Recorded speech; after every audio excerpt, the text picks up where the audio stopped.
na masama. Kaya nag-aalala ka tuloy. Kasi kung marami kang itinanim na mabuti, nananabi ka sa pagdating ng bukas dahil baka mamunga na ang mga itinanim mo. Galatians 6:7, do not be deceived. God cannot be mocked. A man reaps what he sows. Hindi tayo pwedeng dapat magpadaya kung ano itinatanim daw ay inaani. Kaya kung nakapagtanim na tayo ng maraming hindi maganda sa buhay, it's time to uproot bad plants. Pwede pa naman niyang bunutin, may pag-asa pa. Kahit nakapagtanim ka na at nalaman mong damo ang itinanim mo, hindi maganda, bunutin. Stop doing wrong kung ginagawa yun at nagawa na. Repent and seek forgiveness. Maraming nabuburang utang pag humihingi tayo ng patawad at tayo ay nagpapakumbaba. At ang dapat gawin habang may panahon, magtanim ng mabuti. Kahit naman may edad ka na, marami pa ring oras para gumawa, magsabi ng mabuti. Ang old age nga, ang pinakamagandang panahon para ituwid ang mga liko, itama ang mga mali, at tapunan ng liwanag ang mga madidilim na bahagi ng ating nakaraan. When you worry too much, baka kulang sa pananalig. Perhaps you're lacking in faith. Sa Matthew 8:24-26, without warning, a furious storm came up on the lake so that the waves swept over the boat. But Jesus was sleeping. The disciples went and woke him, saying, Lord, save us. We're going to drown. He replied, you of little faith, why are you so afraid? Then he got up and rebuked the winds and the waves, and it was completely calm. Well, actually, rational naman at valid yung fear nila dahil malakas ang bagyo, sinasalanta ng bagyo at ng mga waves at mga alon at hangin yung kanilang sasakyang pangdagat. Hindi naman imposibleng matakot ka nun at hindi naman yun unreasonable. Pero nakita natin yung statement ng Panginoong Hesus dito. He equated fear with lack of faith. Kaya pag marami tayong mga takot at kinakatakutan, ang dapat nating siyasatin yung ating pananalig. We should check our faith. The more faith we have, the less fears. The more fears, it means the less faith. Sabi nga, faith is the assurance of things hoped for, the evidence of things not seen. And if you're assured and you have evidence of God's goodness through faith, you will be much, much less prone to worry. Kaya si Pedro, nung pinalakad ng Panginoon sa tubig, nung siya'y nag-alala, natakot, siya'y lumubog. Matthew 14:29-31, come, he said. Then Peter got out of the boat, walked on the water, and came toward Jesus. But when he saw the wind, he was afraid, and beginning to sink, cried out, Lord, save me. Immediately Jesus reached out his hand and caught him. You of little faith, why did you doubt? In both cases, yung lulubog na bangka at lulubog na Pedro, pareho silang sumigaw, Lord, iligtas niyo po ako o iligtas niyo kami, at sila naman ay sinagip ng Panginoon at muling napanatag. So nakikita natin, pwedeng mangyari na mag-alala tayo, pwede tayong malimang na manghina ang pananalig, pero pag nararamdaman na natin yun, na tayo ay tinatalo na ng takot, magpaligtas kay Jesus, manalangin, tumawag, dahil yung example, nakita natin, ang tumatawag sa Panginoon, sinasagip niya. Kaya kung minsan nakakalimot tayong manalig, nakikita mong ninenervyos ka na pala, takot na ang naghahari sa iyong buhay, pangamba, anxiety, even panic, remember Jesus and call upon Him. Siyempre, nakakapanik yung lumulubog ka sa tubig, tulad ng panik ng maraming taong iba't ibang korte at hugis at kulay, but the Lord is still Savior of all our worries and Savior from all our concerns. When you worry too much and you think that your faith is a problem, then ask for more faith. Humingi. Kuminsan ang ating mga panalangin parang grocery list, shopping list, hingi nito, hingi nun. Maganda idagdag dyan yung bagay na hindi material. Humingi ka ng karagdagang pananalig, tibay ng pananalig, sapagkat yung taong may tibay ng pananalig, kahit anong bagyo ang dumating, kahit anong warning at signal ang marinig, hindi siya nababagabag. Mag-alala man, konti lang. Hindi siya natatalo at hindi siya nasasakal ng takot. Kaya ang sabi ng mga apostles sa Luke 17:5, increase our faith. Yan ang panalangin nila sa Panginoong Jesus. Sapagkat napatunayan kulang ang pananalig nila, ang diningi nila, dagdagan yon. It is very important for us to practice faith. Habang ito'y pinapractice mo, you put it to use, lalong tumitibay, lalong lumalalim ang ating pananalig. Kung tayo mapag-alala, baka kulang sa kaalaman sa mga pangako at salita ng Diyos. Kung alam kasi natin ang mga pangako at salita ng Diyos, halos lahat ng concern natin covered. And I dare believe every concern is covered. Nung nananalangin itong sa Solomon, sa Panginoong Diyos, masdan natin ang kanyang paggunita sa mga pangako ng Diyos sa langit. 1 Kings 8:25. Now, Lord, God of Israel, keep for your servant David, my father, the promises you made to him, when you said, you shall never fail to have a man to sit before me on the throne of Israel. If only your sons are careful in all they do to walk before me as you have done. And now, O God of Israel, let your word that you promised your servant David, my father, come true. Malakas ang loob nitong Solomon na humingi sa Diyos sapagkat alam niya ang pangako ng Diyos sa kanyang tatay na si David. Kaya sabi niya, yung mga ipinangako niyo po sa ama ko, tuparin niyo, O Diyos. At pagka ang Diyos ay nilalapitan natin, na ang daladala natin ay yung pangako niya mismo at salita niya, ay nakakatiyak tayo na yun ay i-honor. Because God will always honor His word. Solomon, knowledgeable of God's promises to his father, claims it. So it's important for us, bago dumating ang worry, bago dumating ang fear, to know, then to claim and apply God's provision. Hindi kung kailan ka na nag-aalala at natatakot, doon ka pa maghahanap at mag-aaral, baka sa kalituhan mo, wala kang makita. Kaya mahalaga, mag-aral na agad. Sa uluhin ng mga salita ng Diyos, at i-quote sa sarili mo, i-quote sa pinoproblema mo, ang mga pangako niya. Bagamat kung hindi mo yung nagawa, may problema ka na, naghahanap ka pa rin, kapakipakinabang pa rin yun. Pero tiyak na kapakipakinabang lalo kung ginagawa natin before the need arises. Psalm 119 verse 50, sa lahat po ng mga nagdurusa, nahihirapan, memoryahin nyo itong verse na to, alalahanin, gunitain, anumang wika.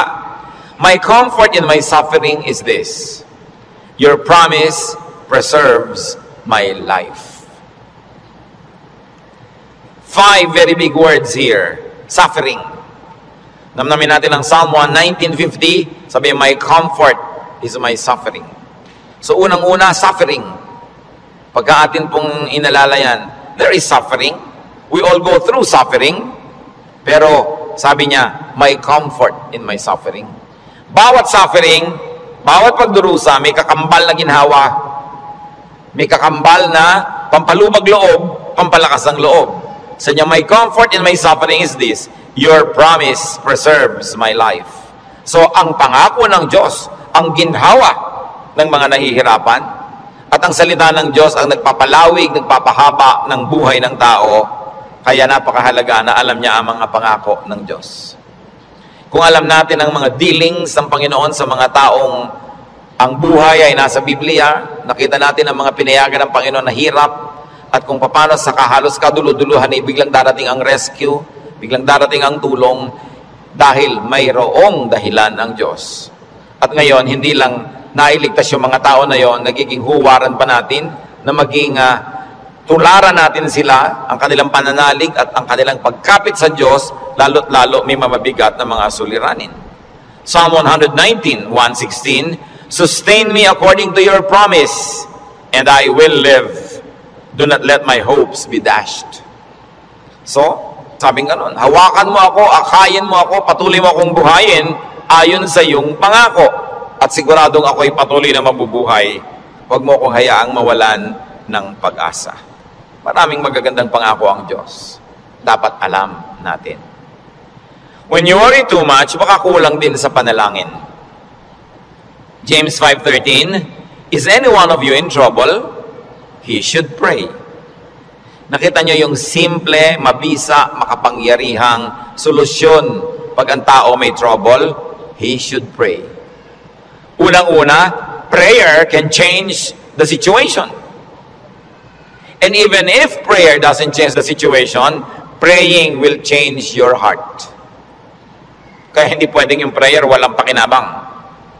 Maaaring gawin ito yung ginugusto natin na mabago ang sitwasyon, malutas ang problema, dumating ang solusyon, etc., etc.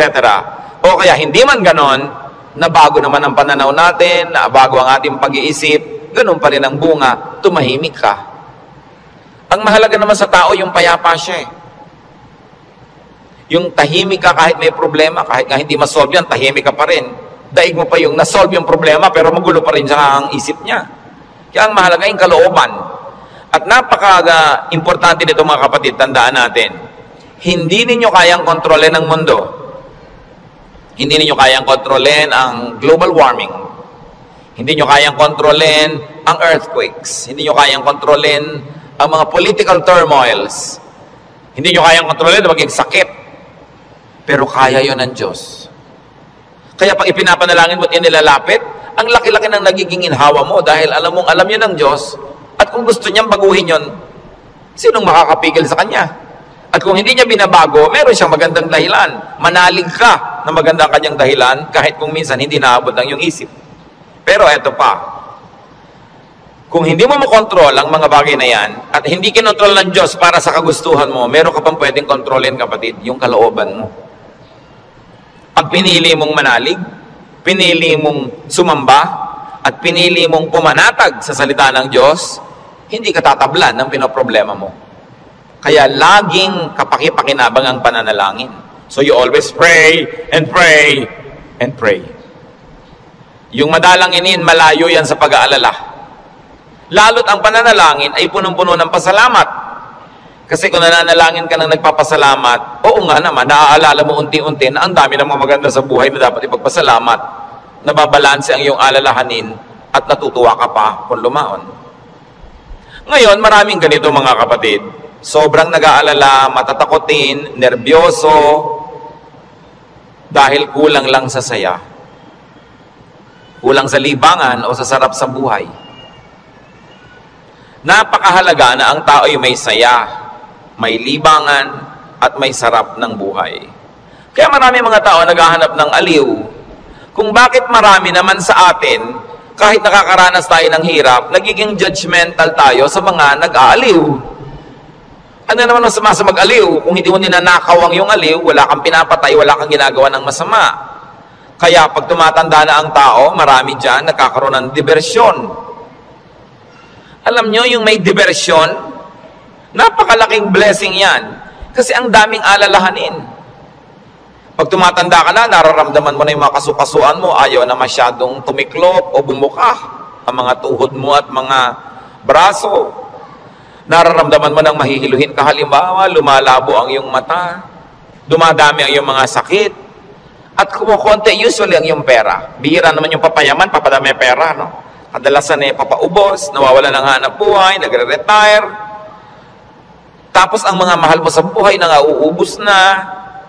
Ang lahat ng mga tiyo mo, magulang, ubos na. Parang yung kayo na lang na magkakapatid ang next in line. No? Dati may mga matatanda kang tinitingnan, pinagmamanuhan. Ngayon, wala na. Ikaw na lang lagi ang pinagmamanuhan. So inisip mo, ako na kaya next. Yung lampas ka na sa alas 12 tanghali ng buhay, yung mga nasa alas 3, alas 4:30 ka na, alam mo yun na malapit na akong humarap sa mga katotohanan. Alam niyo yung mga ganon, sobrang magbigay ng alalahanin. At hindi naiintindihan nyo ng mga tao na hindi pa nakakaranas noon. Kaya marami sa ganong edad, mga past 50, kung kailan pa nagkaroon ng ganong edad, machichismis pa, ang bata-bata naman ang boyfriend ni kumare. Kung biyuda naman siya, ano? Diba? Kung bata ang boyfriend niya, naiinggit ka. Diba? Ang bata-bata naman ang girlfriend ni ganon, kung biyudo naman siya, o wala naman siyang asawa, ano naman ngayon? If there are 2 less lonely people in the world. Do not be judgmental sa mga tao naghahanap ng saya. Kasi kadalasan, yung saya mo na lang ang nagtatawid sa'yo sa dilim ng gabi. Yung konting saya mo na lang ang nagbibigay sa'yo ng dahilan para mabuhay pa uli, para bukas o next week. Yung konting libangan mo ang nagbibigay sa'yo ng liwanag sa otherwise ang dami-dami mong mga alalahanin sa buhay. Hindi dapat silang ginajudge. Pag may nakikita kang dalawang taong magkasama, hindi sila magkaedad, ang tanda-tanda naman ng boyfriend niya, baka naman kulang siya sa pag-ibig ng magulang nung araw. Mabuti nakakuha na ng husband, meron pang tatay. Kung minsan bonus, may lolo pa. Inggit ka. Di ba? Kung minsan naman, bakit kaya ang bata-bata nang nagugustuhan nito, may edad na siya? Kung puro kapwa matanda niya ang nakikita, ang pinag-uusapan laging arthritis, blood pressure, blood sugar, mga katarata, no? Glaucoma, nakaka-depress. Kaya kung minsan masarap kasama yung bata na walang iniisip na mga alalahanin, puro happening at gimmick ang naiisip, nalilimutan mo mga problema mo. At yung problemang hindi nasosolve, malaking bagay, kung nalilimutan man lang kahit sandali. Because you keep your sanity and you keep your cheerfulness. Mga kapatid, huwag kayong killjoy sa mga taong humahanap ng ligaya. Kasi hindi nyo naman papaligayahin eh. Halimbawa, yung nanay niyong byuda, may boyfriend. Mano, byuda naman. Bakit sasamahan mo ba siya pag gusto niyang manood ng TV? Sasamahan mo ba siyang manood ng sunset? Hindi rin naman, busy ka rin sa sarili mong asawa at mga anak. Tapos pinagkakaitan mo yung nanay mo, yung tatay mo ng kaligayahan. Ang mga tao kasi, maraming dala, maraming problema. Matuwa tayo pag nakakakita sila ng konting itinatawid sila sa ganong mga hirap. Pasalamat ka na hindi na nga ikaw ang magtatawid at hindi na ikaw yung kailangang laging nandoon. People have needs. Kaya kailangang maging maunawain. Kaya kung marami tayong mga alalahanin, baka kulang ka lang sa entertainment. Hindi naman masama yung entertainment eh, basta wala kang binibreak na law of God. Kumisa kasi yung mga relihiyoso kung bakit galit na galit sa mga tao. Hoy, alam mo, Christian na Christian si ano, nakita ko siyang nagbingo. Eh kung lumigaya ba siya, hindi naman ninakaw sa iyo yung pantaya. No? So, marami magtatanong niya sa akin and marami will feel uncomfortable. But, you know, lalo yung mga may edad na nating mga nanay, mga tatay, kung ikaliligaya nila, kakausapin mo ba yan sa haba ng mga kwento? Hindi naman lagi. Basta't walang nananakawan at hindi ka naman naghahangad, gusto mo lang malibang. Kung gusto ng Panginoon, tayo ay magkaroon ng buhay na masaya. Si Elijah, propetang-propeta, natalo ng lungkot, gusto tuloy mamatay. 1 Kings 19:3-5. Elijah was afraid and ran for his life. When he came to Beersheba in Judah, he left his servant there, while he himself went a day's journey into the desert. He came to a broom tree, sat down under it, and prayed that he might die. I have had enough, Lord, he said. Take my life. I am no better than my ancestors. Then he lay down under the tree and fell asleep. Nakita niyo ang problema niya, natatakot siya, nagtatakbo siya, napagod, tapos iniwan pa niya yung assistant niyang lalaki, nag-isa siya maghapon, magnamag, sobrang nalungkot, na-depress tuloy, pinaghahalo-halong gutom, pagod, gusto tuloy mamatay. Pero nung ginising ng anghel, pinakain, pinainom, pinatulog uli, ginising, pinakain, pinainom, pinatulog uli. Sumaya na naman, tuloy na naman ang ministry niya. Mahalaga nakakatawid ka sa difficult days. Ecclesiastes 2:24, a man can do nothing better than to eat and drink and find satisfaction in his work. This too I see is from the hand of God. Nakita nyo, mapaka-halaga kay Solomon i-emphasize na sabi niya, yung pagkain, pag-inom, pagsasaya, galing din yan sa Diyos. Bakit niya idinidiin? Kasi akala ng iba, ang galing lang sa Diyos, tinik, krus, pasakit, kalbaryo. Kami ganun. Kung kailangan danasin yun, danasin. Pero hindi laging ganun ang kalooban ng Panginoon. Gusto niya tayo na mag-enjoy. At sinabi, to find satisfaction in all His work. Not in somebody else's work, not in somebody else's fruits, but in someone's work. In other words, kung nasan ka ko, anong ginagawa mo, doon ka umimbento ng saya. Doon ka humanap ng ikaliligaya mo. Sapagkat yun ang doable, yun ang reachable. Ecclesiastes 3:13, that everyone may eat and drink and find satisfaction in all his toil. This is the gift of God. Gusto ng Diyos, pag kumakain ka, masaya ka. Umiinom ka, na-enjoy mo yung iniinom mo. May ginagawa ka, hindi ka nagdadabog, natutuwa ka sa ginagawa mo. Ang payo pa ni Solomon, Ecclesiastes 9:8, always be clothed in white and always anoint your head with oil. Baka naman bukas sa kaputi na kayo lahat. Yung puti kasi is associated with linen sa Israel at sa mga disyertong bansa tulad ng Egypt, kaya lahat ng mga nobles laging naka-white, naka-linen. Ibig sabihin kasi comfortable and beautiful. So ang sinasabi ni Solomon, be comfortable, have pleasure, and enjoy beauty, even in what you wear. Sa dami ng lungkot ng mundo, pag may konting saya na pwede mong kunin sa hangin, kunin mo.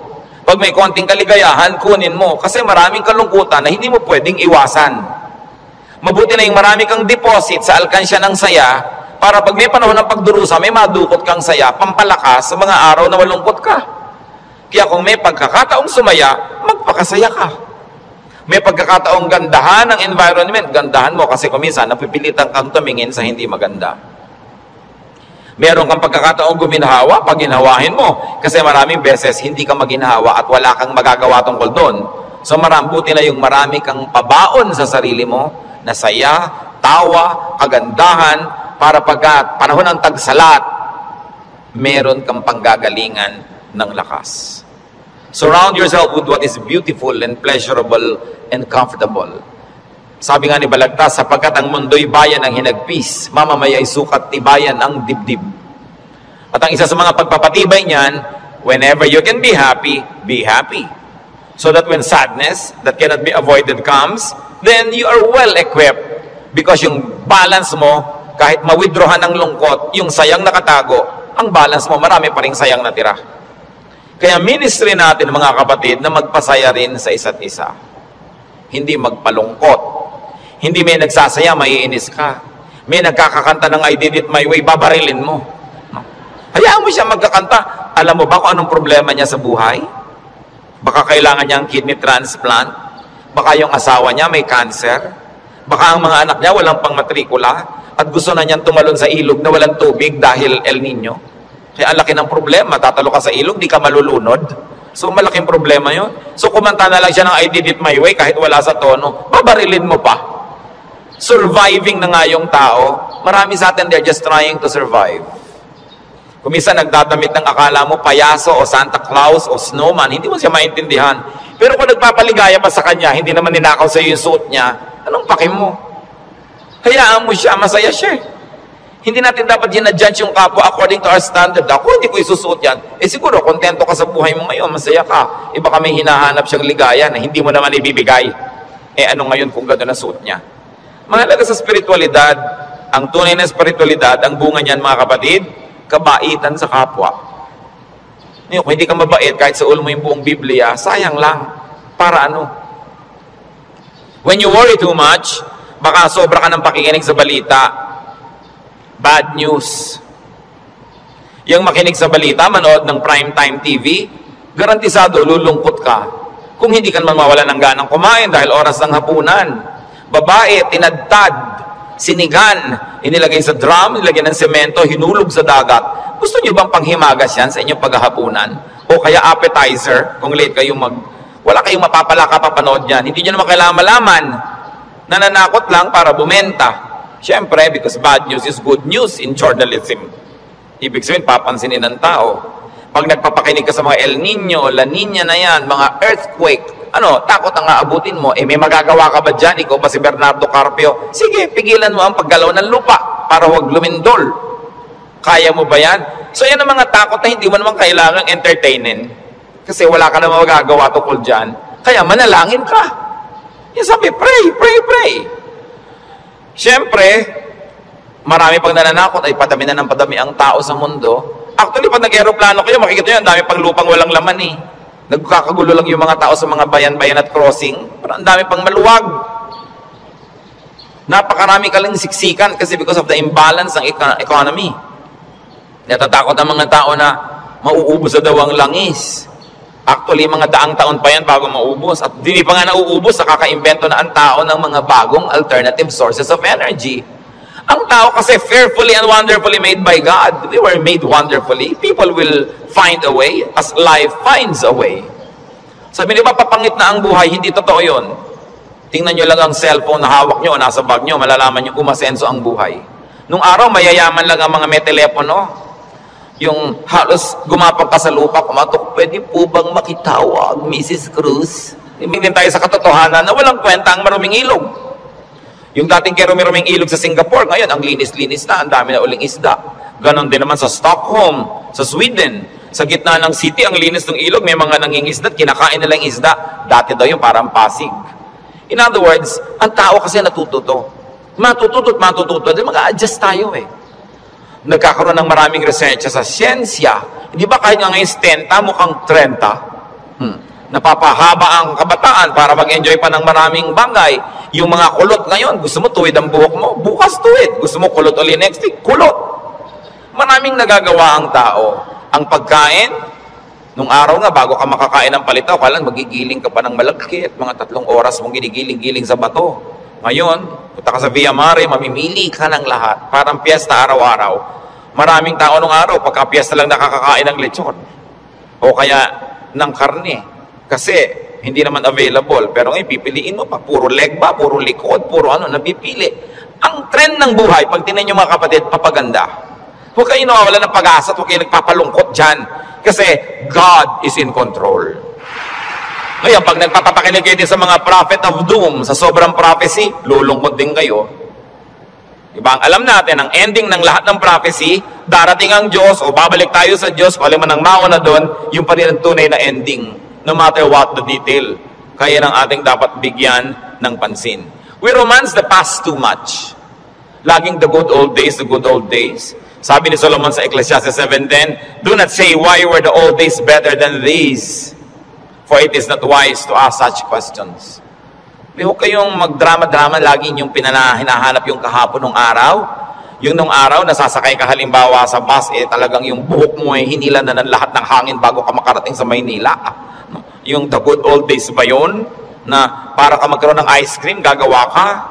Good old days ba yun? Marami tayong hindi ina-appreciate sa present. Sa accomplishment ng humanidad at ng kabihasnan. Because we romance the past too much. When you romance the past, you will be sad. When you worry about the future, you will be afraid. You know what God wants you to do? Enjoy the day. Enjoy the moment. Yan ang payo ni Jesus. Sabi niya, do not worry about tomorrow. Tomorrow will worry about itself. Let the day's own trouble be sufficient for the day. Yung iba naman, kaya nagwo-worry, sobrang daming alam. Kaya ang sabi sa Ecclesiastes 7:16, do not be over-righteous, neither be over-wise. Why destroy yourself? Habang marami kang nire-research, maraming inaalam na hindi mo naman talaga kailangan sa pang-araw-araw na buhay mo, dadagdagan lang ang alalahanin mo. And sometimes, even in religious studies, ganyan yan. Marami ngayong mga TV networks nagpapakute para makakuha ng audience, mapanood. Walang ginagawa kundi siraan ng Diyos, siraan ng Biblia, guluhin ang pananalig ng mga nananalig. Tapos pag naman nanood ka ng nanood, nakinig ka ng nakinig, ang ending mo ngayon, malilito ka. Hindi ka ngayon makatulog. Anong bunga nun sa'yo? So huwag mo nalang panoorin. Tahimik ang pananalig mo, peaceful ka, that is a gift from God. Do not permit the enemy to disturb you. Kaya sabi, why destroy yourself? Don't be overwise. Alam niyo yung pagiging wise, it's a very difficult and a very high calling. Kaya mga tinatawag ng Diyos na maging mga philosopher, maging mga prophets, maging mga mangangaral, mahirap yun. Kasi pag lumalalim, tumataas ang iyong alam, nagiging vulnerable ka to so many anxieties and fears. You become vulnerable to a lot of isolation and sadness. Kaya nga yung mga tinawag ng mga special people to be God's channels of blessing and wisdom to others and to the multitudes. That's why we privilege them with respect. We privilege them with a lot of things. Kasi ang pwede lang nating isukli sa ating mga propeta, sa ating mga mangangaral, sa ating mga philosophers, ang pwede lang nating isukli sa kanila, pagmamahal, pag-ibig, pagrespeto, kasi dinadanas sila ang maraming hindi na natin dinaranas. Sa kanila ibinubunyag ang mga malalalim, mahihiwaga at mahihirap na mga bagay para maipaliwanag nila sa mga ordinary mortals like you and me. Kaya mahirap yan. Marami sa mga propeta, marami sa mga great artists, marami sa mga great achievers, great thinkers are tormented by their spirits and in their spirits. Kasi they become sensitive to many things. Kaya napakasarap ng buhay ng mga taong regular lang. Kung minsan naiinggit ka doon sa sobrang dunong, sobrang galing, kaya mo bang buhatin ang bigat ng karunungan? Mahirap yon. Yung may ipabigay sa iyo ang Diyos, sasabihin ng Diyos, ipamigay mo na yan dyan sa mga tao, hindi siya madali. Kaya kung minsan may eccentric behavior, no? Yung mga great artists na hindi nauunawa ng mga karaniwan tao. Basta tayo mga kapatid, may hindi nauunawa, huwag nyo i-judge. Sikapin yung unawain, at kung hindi nyo man lang maunawaan, at least leave it alone. Huwag niyong siraan, huwag niyong pintasan, kasi hindi niyo alam. At pasalamat kayo at hindi kayo yun. Ngayon, we avoid extremes. Because extreme behavior and extreme thinking also leads to a lot of worry. Ecclesiastes 7:18, the man who fears God will avoid all extremes. Gumigitna ka lang, bumabalansi ka lang, para tahimik ang buhay mo. Ecclesiastes 12:12, be warned, my son, of making many books there is no end, and much study wearies the body. Lalo ngayon, ang daming choices. Nung araw, 3 lang ang channel sa TV. Ngayon, daan-daan ang channel. Ang dami mong choice. Kaya wala ka ng mabuong programa. Marami ka kasing choice. Nung araw, pagkahapon, basta mga aninong gumagalaw, yun lang ang mapapanood mo. Mga lumang pelikula. Wala ka ng maraming choice.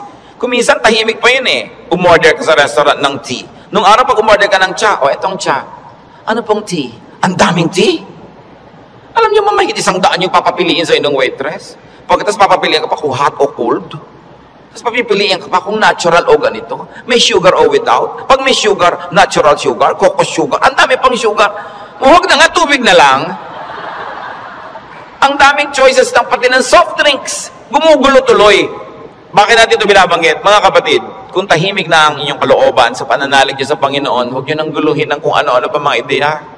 Walang mapapala. Ang kaluluwang palipat-lipat, papalit-palit.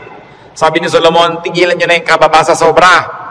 Sabi ganon, mapapagod ka lang, matutuyo ang iyong lakas. Sabi ganon, hindi matatapos yan. Ang ending din naman, haharap ka sa Diyos eh. Kaya kung tahimik ka na, payapa, huwag ka nang pagulo pa. That's why prophets and philosophers and thinkers and teachers are burdened. And the only thing we can give them is to privilege them with respect. Sabi sa Ecclesiastes 5:12, the sleep of a laborer is sweet. Read laborer as simple man. No? Yung unscholarly man. Sabi ko nun, mas madaling sumaya pag mababaw ka. So huwag mo nang masyadong laliman. Kasi baka walang humukay, para kang nagtago na wala naghanap, lalabas ka rin. Mahirap. Pag may mga mababaw dyan, ang saya naman nila, mabuti pa sila. No? Yung konting, ay, hangin. Hangin lang, tumatawa. Kesa naman ang tali-talino mo, wala na makapagpatawa sa'yo. Mas mahirap yun. No? When you worry too much, baka kulang ka lang sa food or drink or chemical balance, tulad ng pinag-usapan natin nun. Kaya, yung propeta, pinakain ng anghel sa 1 Kings 19:7-9, at guminhawa na siya nung siya kumain at nakainom. Baka sobra ka nagda-diet, kulang ka na sa vitamina, kulang ka na sa minerals, kulang ka na sa nutrients, kaya ka pala malungkot. Ang bewang mo nga, di ba? Ang liit-liit. Pero ang lungkot mo naman, nakatingin ka at nakatulala, no? Sa kawalan, di bali nang lumaki ang bewang mo. Basta masaya ka. No? Ang mahalaga, yung kalooban mong masaya ka. Kasi ang buhay maiksi. Alam nga namang ubusin mo pa sa lungkot yan. Kailangan i-maximize mo yung saya. Kaya si Timothy na laging sinisikmura, sabi sa kanya ni Paul sa 1 Timothy 5:23, stop drinking only water and use a little wine because of your stomach and your frequent illnesses. So kulang siya sa chemical balance. Binabalanse. The Lord Jesus' prescription against worry, Matthew 6:26-34. Sabi niya, look at the birds of the air. They do not sow or reap or store away in barns, and yet your heavenly Father feeds them. Are you not much more valuable than they? Who of you by worrying can add a single hour to his life? Sabi, ba't ka nag-aalala? Kita mo yung mga ibon, hindi naman yan nag-agriculture, pero pinapakain, buhay din yan. Mas mahalaga ka kaysa ibon. Kaya ang unahin mo, manalangin, lumapit sa Diyos, manalig.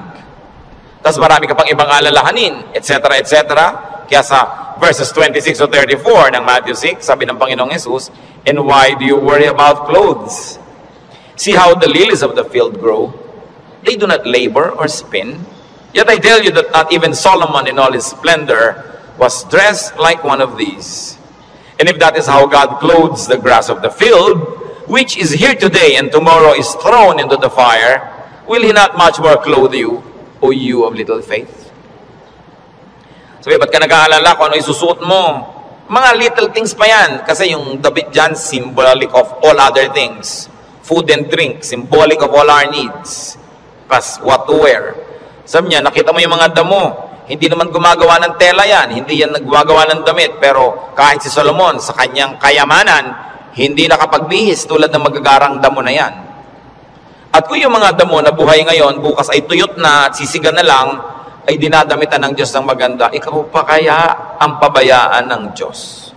So pag nag-aalala tayo, tumingin ka sa lumilipad na ibon, kaya dapat hindi tinitirador ang ibon, dahil anong titingnan mo kung walang lumilipad? No? Hayaan nyo silang magliparan dyan. At tumingin ka sa damo na maganda, tumingin ka sa isda na maganda, tumingin ka sa lahat ng magagandang likha ng Diyos, ikaw pa kaya ang hindi alagaan? Kung yan nga, inaalagaan. Kaya sabi ng Panginoon sa Matthew 6:26-34, kadugtong, so do not worry, saying, what shall we eat? Or what shall we drink? Or what shall we wear? For the pagans run after all these things, and your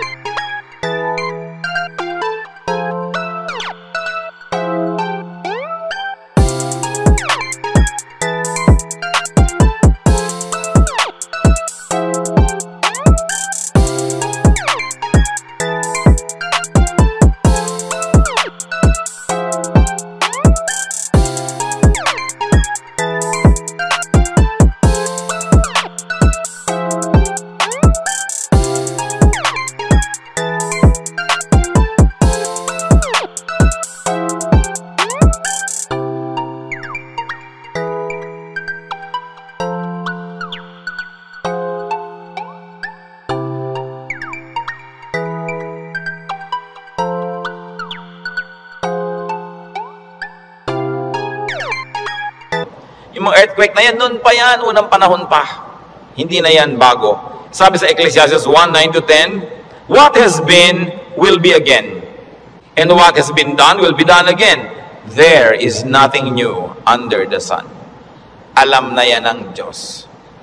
Nagkaroon lang kasi ng pangalan niyang El Nino kaya naging warriors tayo. Nung araw pa sinaunang panahon, hindi umuulan, yung mga tao magpoprosesyon sa mga bukid para umulan. Nangyayari na nun. Pero may bukid pa rin, may tao pa rin, dumadami pa nga. Is there anything of which one can say, look, there is something new? It was here already, long ago. It was here before our time. And if it was here before our time, then it was God designed, God ordained. It is in accordance with God's will. And if God promises that He will take care of you, and He knows the natural things that will happen, God knows how to take care of His people. Yun ang dapat nating panghawakan. Hindi ka padala sa takot, sa mga sensational news. Kapatid, kung ano man ang pinoproblema mo, nandyan na yan, matagal na. Inilagay yan dyan ng Diyos. O kung hindi man, pinayagan niyang malagay yan dyan, alam niya. At kung alam ng Diyos, pwede ka magtiwala. Huwag mong problemahin. Listen, church. Ang problema, nagiging problema, kasi pinoproblema. Pag hindi mo pinroblema, di hindi problema. Kaya dalawang tao, dalawang ina, yung isa, yung anak, wala pa, 2:00 na ng umaga, balisang-balisa, hindi makatulog. Yung isang ina naman, tulog na tulog. Parehong wala yung anak nila. Yung isa kasi pinoproblema niya, yung isa hindi. So, malaki na yun, alam na niya umuwi. Lalong-lalo kami pangatlo pa na hindi naman problema. Tapos sabi niya, ipinanalangin ko na sa Lord. Wala ako sa kinakalagyan ng anak ko ngayon, pero nandun ang Diyos, so binilin ko na. In fact, mas mahal naman ng Diyos yung anak ko kaysa mahal ko yung anak ko. So magtitiwala ako at matutulog ako dahil anong mapapala kung gising ako dito? So iba-ibang attitude, pare-parehong sitwasyon.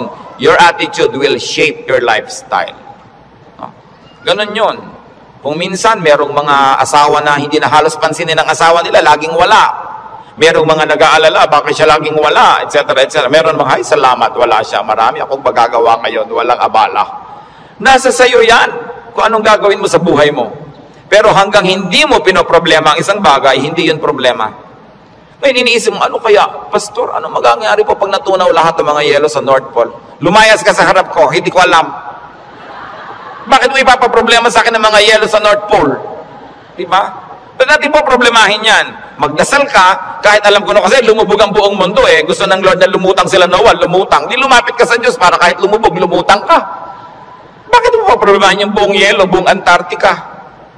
Ang saya-saya ng buhay ko dito, bibigyan mo ako ng problema. Ano po kaya't naglilindol? Kaya ba natin pigilin kahit anong gawin natin dito? Diba? But of course, there are practical things you can do to minimize risk and danger. But you can only do so much. Kaya nga may Diyos Para yung hindi mo kaya, ipasa Diyos mo. Magtiwala ka at mag-enjoy ka ng buhay. Gumawa ka ng mabuti. Kaya tayo gusto ng Diyos na pumanatag, tumahimik, para sa kapanatagan at katahimikan, ma-inspire kang gumawa ng mabuti. Hindi lang para magpasasa sa sarap. Your stability in life, your wealth, your security, your health, should not only be used for your personal enjoyment. It must become the springboard for much nobler missions in life. Na kumbaga, wala ka ng need, so pwede ka na magbigay. Malakas ka naman, pwede kang tumulong. Tahimik ang loob mo, pwede kang umakay, umunawa sa mga magugulo ang loob. Kaya gusto nating pumanatag, umayos, hindi lang para magpasarap. Para magawa natin yung misyon na ibinibigay sa atin ng Diyos na maging blessing tayo sa ating mga kapwa-tao. So, brothers and sisters, think about the things you worry about. It's your decision if you like to turn them into problems. Pag pinroblematize mo. Marami mga tanong pa, mga doktrina na hindi natin alam. Ano po kaya ang itsura natin sa langit? Hindi natin alam. Ang problemahin mo, mapasama ka doon. At alam natin yan, manalig ka sa Panginoon, humingi ka ng tawad para sa iyong mga kasalanan, tanggapin mo si Jesus sa Panginoon, tagapagligtas, at siya na ang may problema sa mga detalye. Bakit mo pinoproblema? Kahit naman tayo magtalo, mapuyat, hindi natin masasagot. Ipa sa Diyos ang mga bagay. Ito ang isa sa mga pinakamalalalim na regalo ng Diyos sa atin sa pananalig. Nagkakaroon ka ng kapayapaan. Nagkakaroon ka ng katahimikan. Matthew 6:26-34, karagdagan. Sabi ng Panginoon, sa halip ng mga problema kayo, seek first His kingdom and His righteousness, and all these things will be given to you as well. Therefore, do not worry about tomorrow, for tomorrow will worry about itself. Each day has enough trouble of its own. Huwag laging alalahanin ang nakaraan, nakakalungkot. Kaya pag kami mga medyo senior ladies magpa-party, tapos ini-invite ako, baka ang tugtog nyo, puro 60s and 70s, ayaw kong pumunta. Puro na lang tayo nung high school natin, nung ganyan. Wala na ba tayong future, puro past na lang pinag-uusapan?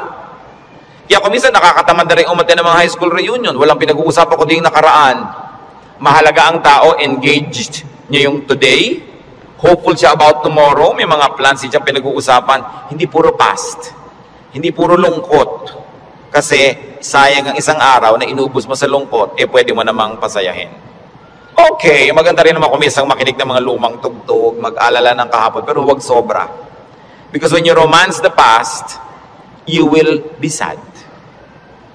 Marami pa tayong, kaya hindi pa tayo kinukuha ng Diyos. May today pa, para mabuhay tayo today. At yung bukas, hawak niya yan. Hindi natin hawak. So, huwag yung agawin sa Kanya.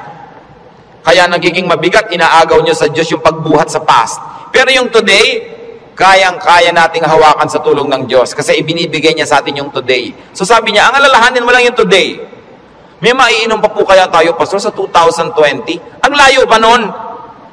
May tubig ka ba sa bahay mo ngayon? Meron po, masaya ka na. Bukas, lalagyan ulit yan ng Diyos. Sabi, give us this day our daily bread. Bakit mo lulutasin yung problema ng isang buong buhay sa isang araw? Yung lakas mo para lang sa problema ng araw na to, inuubos mo sa napakaraming araw na problema, kaya kinakapos. Pero lahat ng problema sa araw na to, kasya ang pagpapala ng Diyos sa araw na ito. Kasya. Tại cả cái sự nghiệp có một thì 92, mày cứ nhắc mãi còn lại thì thảm hại. Ý chí con người là một thứ diệu kỳ, mày đã chứng minh nó xuất sắc bằng chuyện. Hơn 7 năm trước làm vì lâu phút cần ý chí thế nào mà giờ đang thằng nghiện. Một thằng nghiện đòi chịu trách nhiệm, không những được cười mà nghe còn lạ lắm muốn chịu trách nhiệm. Mà khi người ta chửi những việc mày sai thì mày lại dọa đỡ tự xưng tượng đài của sự cố gắng. Mà đời nghiện hút thì tóm lại như này, thông điệp của mày là những thằng nói hay thường sống như cứt và cứt thì như mày. Mày chỉ cố dãi vậy là một thằng thất bại đã làm gì cho đời. Mày không hối cải vẫn còn ở giang hồ thì chết con mẹ mày đi cho rồi. Nhiều thằng cũng chia đồ, nhiều thằng cũng đâm chém, nhưng mà đấy là thời dậy thì còn trẻ trâu. Từ lúc trưởng thành đến nghĩ tới điểm dừng cho hay ho đéo gì mà đem ra kể đâu. Chỉ có thằng ngu như mày mới thấy hút hít là thứ đáng để tự hào. Cái điểm cảnh cáo cho thằng sắc láo tương lai của mày. Mày tự dự báo, mày thích nổ ngáo, mày thích nổi tiếng, mày thích bay cao, mày thích như gió, mày thích làm người phán xử trong phim để kết phim cũng bị xích như chó. Và tao là thay mặt cho toàn nhân dân, ghi công Tony TK về tinh thần. Mày trước mày chết nhưng fan mày phân vân, nên mày chết thêm một lần nữa để cho nó cẩn thận. Và tao là thay mặt cho toàn nhân dân, khi công tôi đi tìm cây về tinh thần. Mày trước mày chết nhưng fan mày phân vân, nên mày chết thêm một lần nữa để cho nó cẩn thận. Và mày chưa đủ tư cách để than với tao về những khó khăn và cả thử thách. Con đường mày chơi nhạc rap có những huyền thoại sử sách, còn tao là thằng đến sau dùng trình để thành cự phách. Tao chưa từng phải vỡ đít, tao chưa từng tự tạo drama, tao chưa từng được rapper nào đứng ra để nâng đỡ cho tao cả. Tao không biến mình thành trò hề.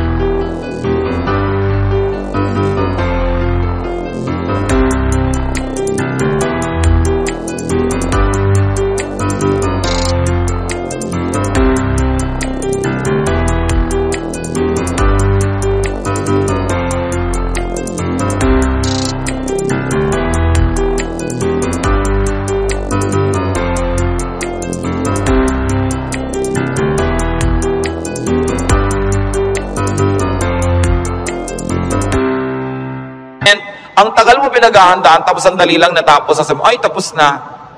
Marami kasi, nahihirapan silang ihanda yung darating pa, pero pag nangyayari na, they are too busy trying to be perfect, hindi nila na-enjoy, tapos na. Wala na, lugi na sila. So, enjoy the moment. Pag kami ikinakasal ako, may ibinubulong akong gano'n. Minsan may tinatanong sa akin, ano po yung ibinulong nyo, Pastor? May mga pakialamera kasi pati ibinulong mo, tinatanong. Sabi ko, wala. Sinabi ko lang, pagkakainan na, kumain kayong mabuti. Huwag kayong mag-entertain ng mga bisita. Tayo kayo ng tayo. Kasi this is your first meal together as husband and wife. Enjoy it. Stop being warriors and perfect hosts. Enjoy your meal. Ito yung meal, enjoyin ko. O, debo mo ngayon, enjoyin mo. Huwag mo nang isipin na kung ano ang bagay. Kasi mamaya tapos na yan eh. Dapat ine-enjoy. Pag pangbukas, malayo pa. Do not worry. Focus on today's concerns and pleasures and enjoy whatever can be enjoyed. Philippians 4:6-7. Do not be anxious about anything, but in everything, by prayer and petition, with thanksgiving, present your requests to God. And the peace of God, which transcends all understanding, will guard your hearts and your minds in Christ Jesus. Sabi, huwag kayong mag-alala, huwag kayong matakot, huwag kayong mag-panic tungkol sa kahit anong bagay. At sa halip na yan, sa pamamagitan ng panalalangin taimtim na may kalakip na pasalamat, ilapit nyo sa Diyos ang gusto nyo. Sabi niya, at makikita nyo yung kapayapaan ng Diyos na mahirap unawain, imposibleng makamit, mararamdaman ninyo, and you will feel secure. So pagka nagkikita yung anxious, mga kapatid, nag-aalala, anong dapat gawin? Pray. With thanksgiving,